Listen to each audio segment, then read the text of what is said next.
What is the Volunteer Match Network? Imagine a world of volunteers looking for their perfect match. When a nonprofit posts a volunteer opportunity on Volunteer Match, that opportunity has the potential to reach millions of interested volunteers. To illustrate the reach of our network, let's imagine that this piece of candy represents 10,000 people. An average of 15 million people visit volunteermatch.org each year. In addition, each volunteer opportunity has the potential to reach 10 million pro bono and skilled volunteers through LinkedIn's volunteer marketplace. 2.6 million employee volunteers search for our opportunities from companies like Starbucks, Groupon, and JetBlue. And more than 500,000 employee volunteers from multiple corporate giving platforms have access to volunteer opportunities from our network. Since 1998, Volunteer Match has facilitated over 12 million nonprofit volunteer connections. Now that you know more about the reach of our network, get started by going to volunteermatch.org and posting your volunteer opportunity today. Hello, everyone. It is a great pleasure for me to welcome you all to my talk and to contribute to the virtual Social Welfare Conference 2018, which invites participants from all over the world to exchange experience and share thoughts about social welfare and social justice issues. I first wish to extend my thanks to the founder and editor-in-chief of Social Work Helper, Diona Hooper, who kindly invited me to share my thoughts with such a wide and interesting audience. Also, thank you all for showing an interest in this topic. A very brief introduction of myself. My name is Panayotis Pantaris. I am a thanatologist, that is the science of death, and a qualified social worker.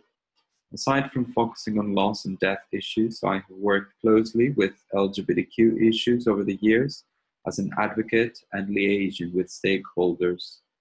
I am currently acting as a senior lecturer, associate professor for the University of Greenwich in London, UK.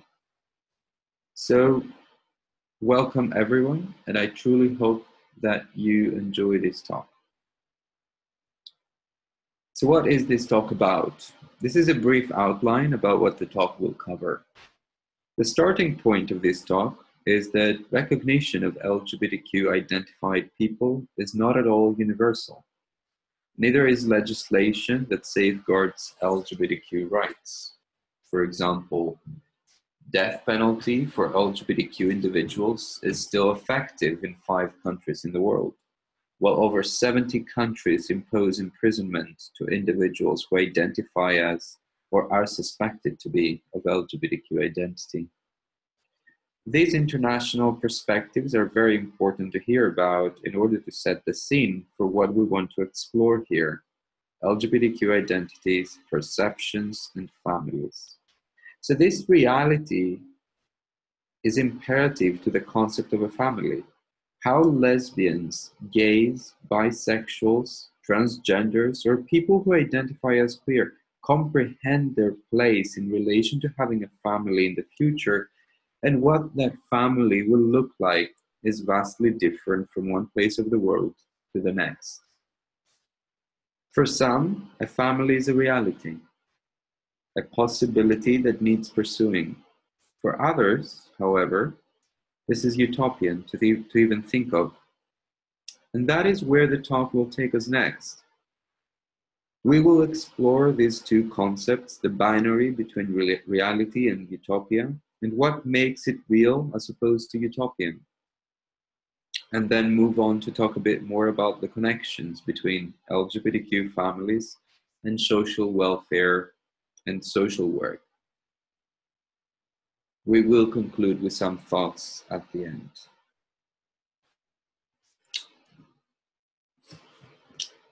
One of the most controversial concepts in the 21st century is the term family. Throughout modern human history, family would be a traditional term, which would describe the union between a man and a woman by marriage, as well as the birth of biological children. However, This concept has shifted tremendously over the last decades to include the variety of types of families which we recognize nowadays. Some families consist of two people, whether heterosexual, homosexual, or other. Also, a single person raising a child is a family. Again, regardless of sexual orientation or gender reassignment. Some families also have children, whereas others do not. One of the most important types of family, which we see more often in relation to LGBTQ people, are the families that are chosen. Close friends and allies become a close-knit family system for many people around the world and are recognized as a family a lot more as societies progress. That said, in this talk, I am referring to LGBTQ families to refer to the union between people who identify as LGBTQ, whether they have children or not, with applicability to single persons who may be adopting children or being foster parents. I do hope that this sums up the way I am using this term throughout this talk, but I will be happy, of course, to answer questions at the end.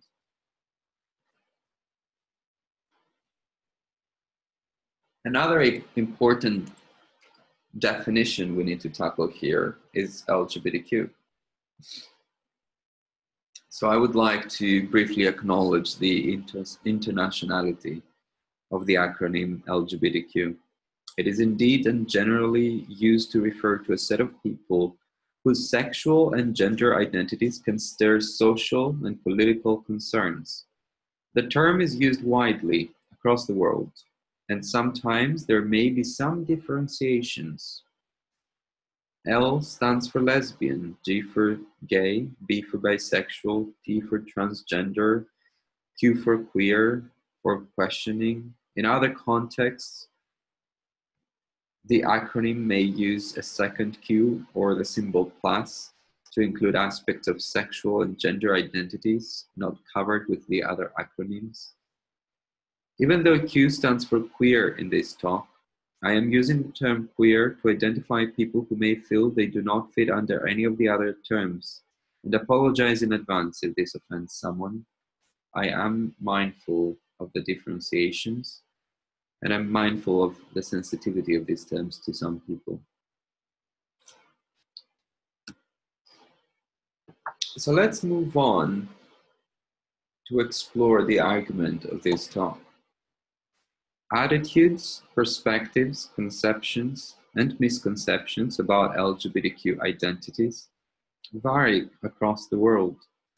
And to appreciate how those impact on LGBTQ families or the potentiality of having a family, it is imperative that we first have a quick look at how these identities are perceived legally and socially across the world.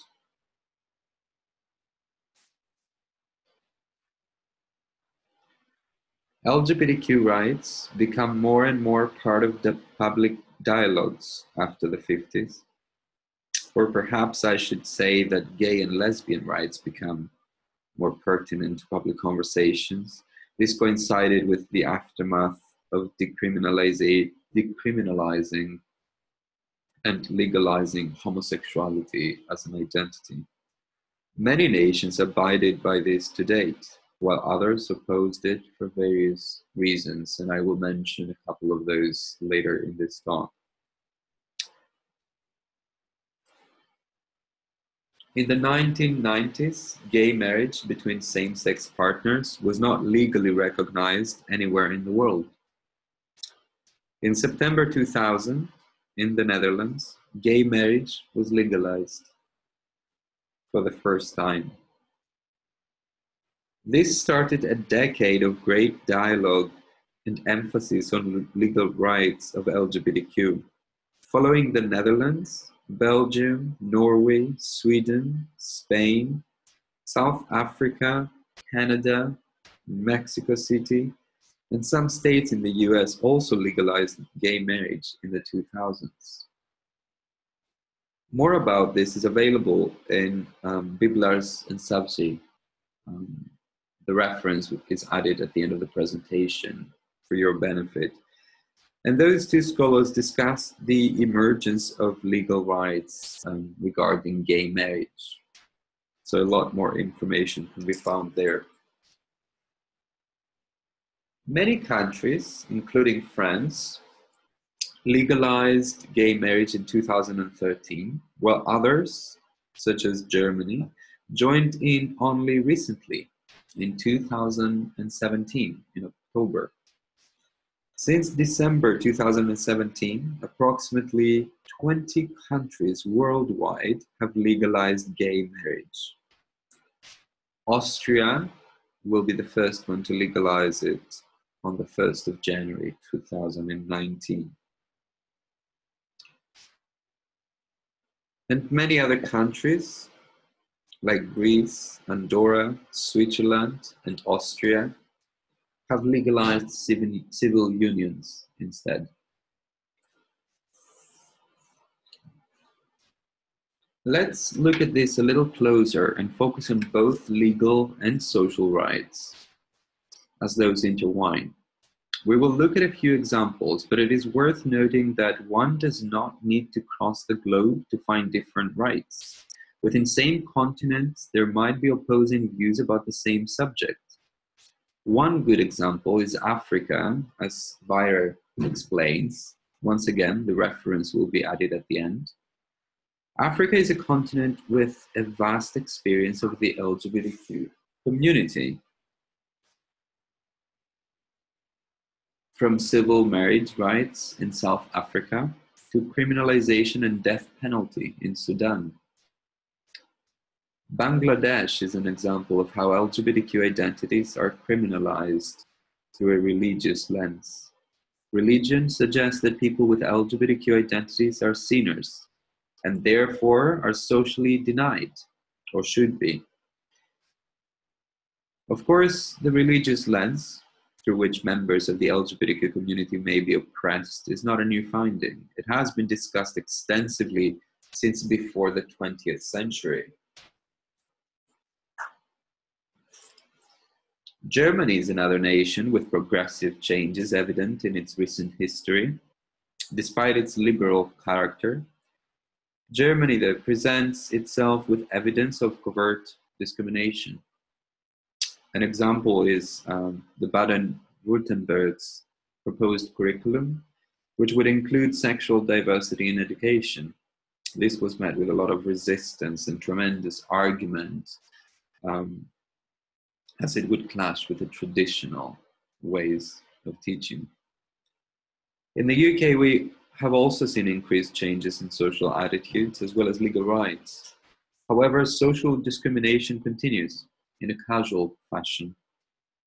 A lot more about that is becoming evident since the Brexit decision in June 2016, when the hate crimes and social discrimination increased by 180%. And that is in urban cities. Japan is another nation that has not legalized gay marriage. Only since 2017, a few cities in Japan have legally accepted civil partnership between same-sex partners. Generally, Japan is a nation which promotes human rights in the whole, but remains conservative in the ideas of marriage and union. Also, Japan is one of the countries that legalizes homosexuality by law, an ambiguous act, as other sexual orientations, such as heterosexuality, do not need be legalized. Of course, the same we find in other countries. The situation is very similar to Greece. Despite the recent changes towards improving social and legal rights of LGBTQ people, such as the civil union that was voted in December 2015, individuals still face major prejudice and discrimination, while the Greek Orthodox Church teaches, not dissimilar to many other beliefs across the world, that homosexuality is a diversion from life. It is an abnormality. Argentina is another nation that has seen recent changes on the subject. Gay marriage was legalized in 2010, and the legal and social circumstances for transgender people are increasing since the Argentina's gender identity law in 2012. Uruguay and Mexico City have also legalized gay adoption. Colombia legalized gay marriage in 2013. Also France, Brazil, Denmark, and New Zealand.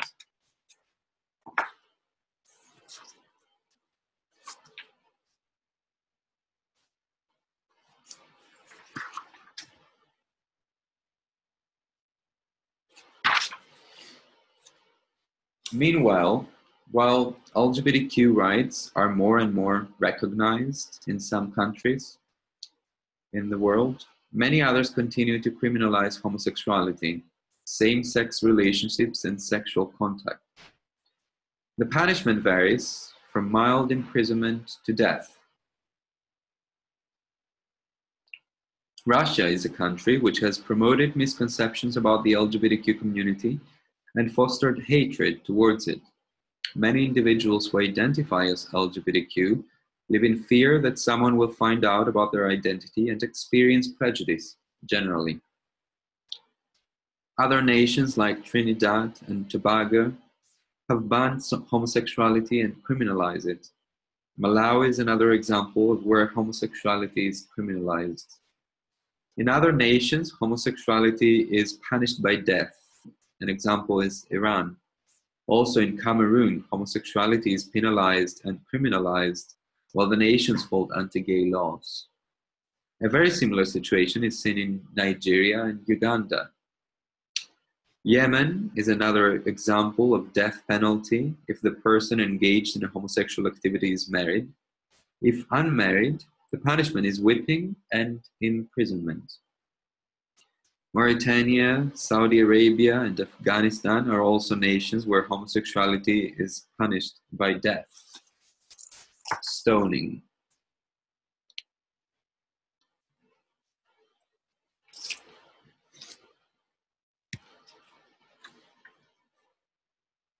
We have so far looked at a number of examples regarding legal rights.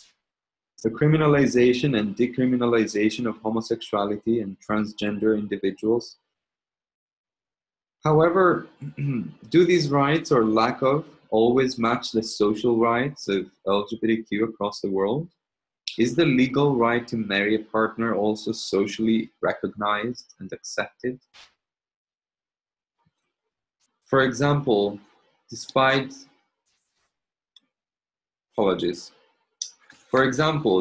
the liberal approach to homosexuality in the Netherlands and the legal rights established for more than 15 years, research by Kozenkamp and Cooper that is published in 2013, again, this is added in the references at the end, recommends that in Holland, in the Netherlands, there is still ambiguity with gay adoption led by social attitudes.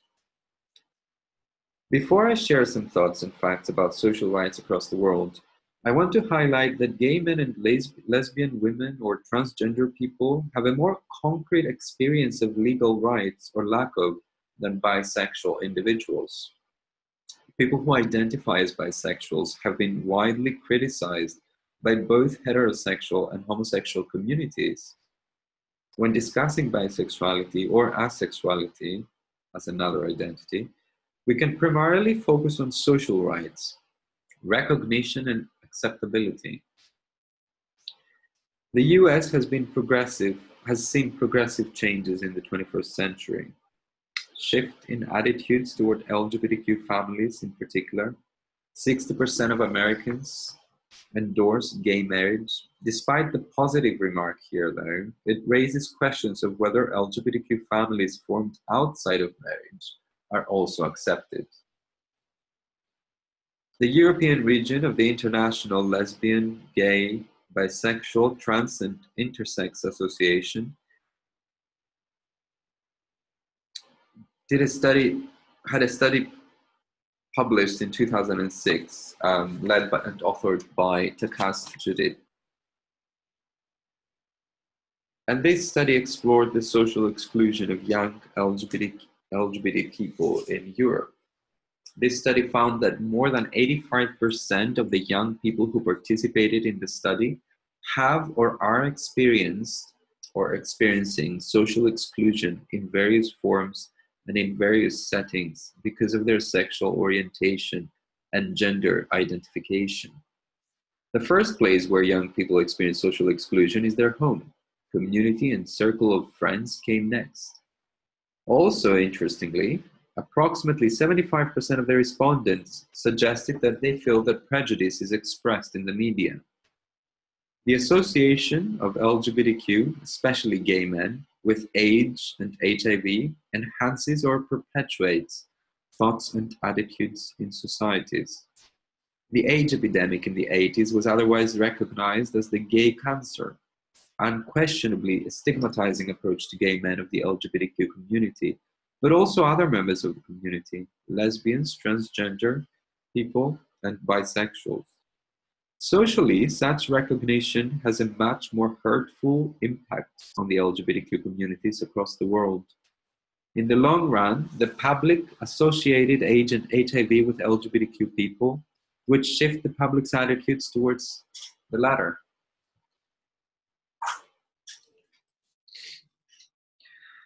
Also, children and youth that have experienced bullying at school are more likely to carry long-term effects.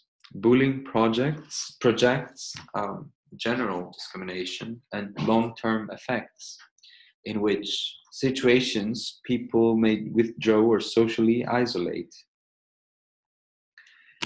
The latter influences the individual and impacts on self-worth, as will be discussed in a minute.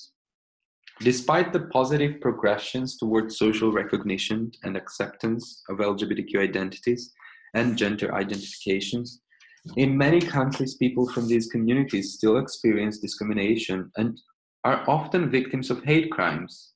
We need not look far for examples, especially during the last 3 years. However, I do not wish to name any of those, as they can often be interpreted as general crime and not done on the grounds of prejudice and discrimination.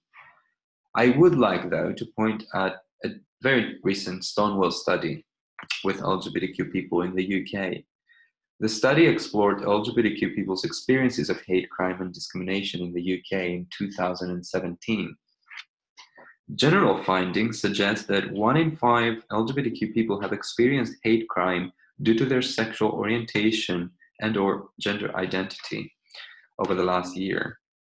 The percentages increase when looking at transgender people specifically, and those were 2 in 5. The number of people who experienced discrimination and hate crime in 2017 has increased by 78% since 2013. This is an incredibly worrying fact which should be looked at very carefully in future work. Many reasons hide behind such attitudes, and even though this talk is not focused on that, it is worth highlighting 2 which have sadly been introduced this far. First, contestations of gender and family norms influence homophobia. The idea of normality and its contextual constructions are great factors that inform people's beliefs and attitudes. Religion has often been considered another reason behind discrimination and prejudice. Examples were discussed above when I referred to Bangladesh and Greece, for example.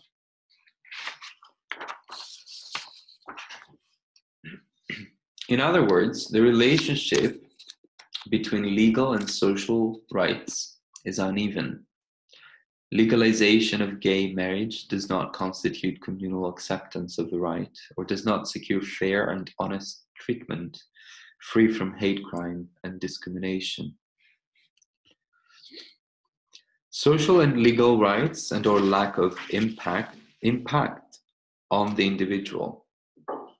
A most important way in which LGBTQ are influenced is self-worth. Recognition of self by the others is a most important factor of self-worth. Individuals that experience lack of social rights specifically may suffer from a sense of worthlessness. Equally, another way in which LGBTQ people may be influenced by the lack of social rights and legal is self-denial. Oppressive behaviors and attitudes towards the person tend to internalize, and the individual starts acting out the oppressive behavior by the other. If the other is denying the person's existence, social and sexual identity, the person starts acting that attitude out. Further, and for the reasons discussed earlier in this talk, the rights to social recognition and engagement impact on the person's sense of belonging and sense of identity. It is imperative to understand the long-term effects of social isolation, disenfranchisement, and stigma to better appreciate LGBTQ families or the potentiality for one. These attitudes also lead individuals into constructing a double life strategy. Due to social denial, individuals start leading a secret life in which they express themselves freely, and a more conservative one, which meets the expectations of own family of origin, peers, or communities. Such strategy further influences self-denial and self-worth, as discussed just a minute earlier. Also, LGBTQ people who have faced oppressive attitudes and general lack of legal and social recognition are likely to disengage from their family. In other words, they are leaving their family home and distance themselves from everyday interactions. This is a much more important issue than we have considered this far, as such actions impact on how individuals appreciate family values, and their worth of being a member of a family. Stigma is a most apparent result from the disenfranchisement of sexual orientation or gender reassignment. The individuals may experience negative attitudes in society, yet another aspect of stigma is the following. Fear of social stigmatization of the other is an additional impact on LGBTQ people who had or are experiencing lack of recognition of their identity and its meaning. To explain this further, and I'm going to draw on Takaz Judith's study, he found that often LGBTQ people would blame themselves for their families' and friends' reactions to their sexual orientation and or gender identification. They would see the reaction as stigma in response to their identity, which leads them sometimes to develop fear of stigmatizing others because of their identity. Again, this links with self-worth, self-denial, and sense of identity. It has probably become evident to you by now that legal rights may be easier to overcome. Of course, this is not to undermine the importance of legal rights and equitable treatment between all members of society. However, it is human mentality that informs the potentiality of an LGBTQ family more than anything else. Of course, this is in the proviso that one needs not get married to run a family. I mentioned earlier that approximately 20 countries worldwide have legally recognized in one way or another the rights of LGBTQ people to either marry or be in a civil union or partnership. What about all the individuals in the rest of the world, aside from the 20 countries? Well, the straightforward answer is behind globalization. Large waves of migrants have moved across the world for decades and continue to do so. Many LGBTQ couples would either move to a different country in which they can enjoy the benefits of fairness, or even visit a country in which they could get married even if the marriage would be invalid upon return to their home nation. In 2000, when gay marriage was legalized in the Netherlands, for example, many couples flew to the country to get married, but with no intention of staying. Of course, in the 2010s, the scenario of migration is much more common. That said, when LGBTQ families are not a reality in one place, individuals move to another, in which they can enjoy the benefit. However, there are two concerns with this. First, not all individuals may have the opportunity for movement, whether this relates to the capacity, for example, financial capacity, and strength to do so, or the ability and freedom, for example, victims of war or victimization, more generally, is not the focus of this talk. We do need, nonetheless, to highlight the diversification of experience in this perspective. Moving beyond the technicalities of marriage and civil unions, we ought to pay close attention to the impact of lack of social rights in the long run, as discussed earlier. Lack of self-worth, sense of belonging, sense of identity, and the self-victimization and self-blame are all internalized processes which feed the individual with negative feelings about self. The culmination of all these feelings leads to the most important question of all, when considering LGBTQ families, that is the individual considering themselves worthy of family?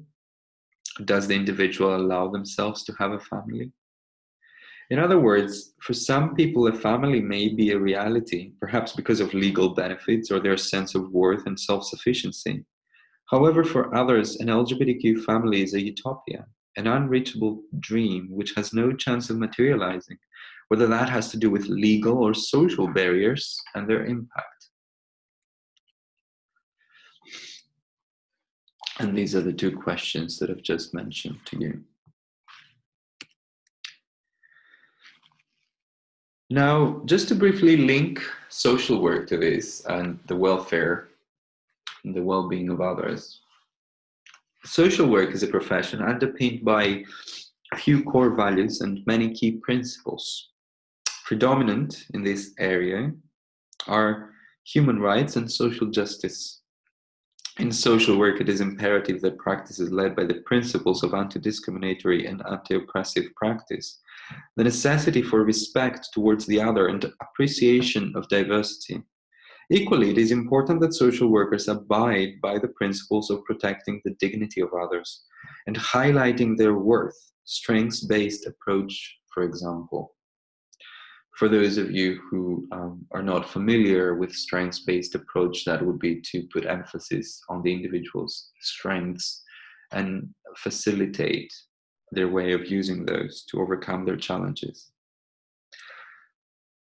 Social work is also a profession which tackles oppression and injustices, unfair treatment of individuals, systemic oppression, or internalized oppression.